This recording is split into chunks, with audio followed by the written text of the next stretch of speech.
Hey guys, today I'm going to show you how to make a quick and easy baba ganoush. And not to worry, you do not need to sit in front of your cooktop roasting that eggplant. I'm going to show you how to put it in the broiler instead. It's 10 times easier and 10 times quicker. Let me show you how to do it. So we're first going to begin with a large eggplant. You want to cut it in half, and then on the flesh side, you're going to take a knife and just create some diagonal lines going in opposing directions. And that will create a little crosshatch pattern. Then you want to drizzle that flesh side with some olive oil and season with salt and pepper. Then you're going to take your eggplants and put them on a baking sheet, flesh side down. And then we're going to pop them under the broiler for 15 minutes. Now, the trick with this is really to rotate the eggplant every 5 minutes or so that they're getting equally charred on all sides. And you'll know when they're done when the eggplant skin starts to come apart from the flesh, and when you touch it, the eggplant feels really mushy. That's when you want to take them out. And then once they are cool, you can remove that skin.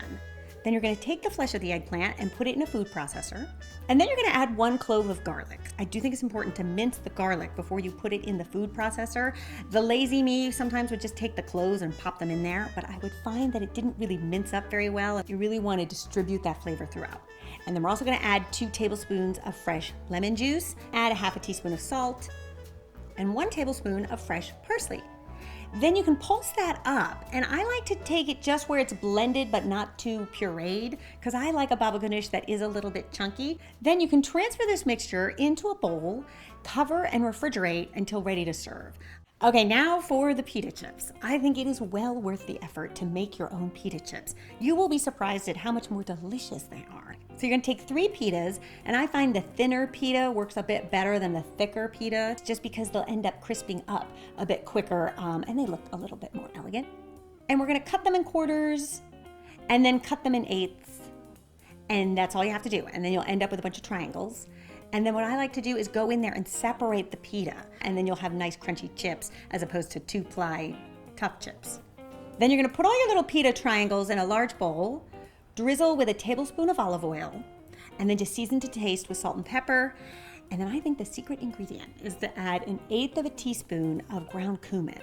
There's a really great earthy flavor to cumin that pairs really well with the smokiness of the baba ganoush. So go ahead and add that and give it a good toss. Now at this stage, you have 2 ways to go.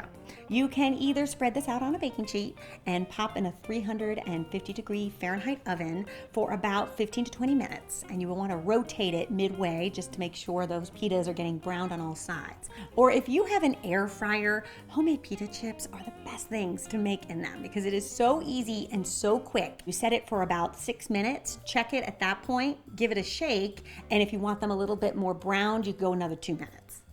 Then the next thing you want to do is take some pine nuts, about a tablespoon, and put them in a dry skillet and just toast them a little bit until they start to turn golden brown. We're going to use these pine nuts as a garnish on top of our baba ganoush when we plate it up.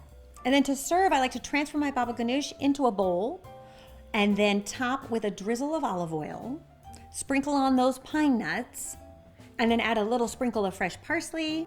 And you will see you will have one delicious appetizer ready for you.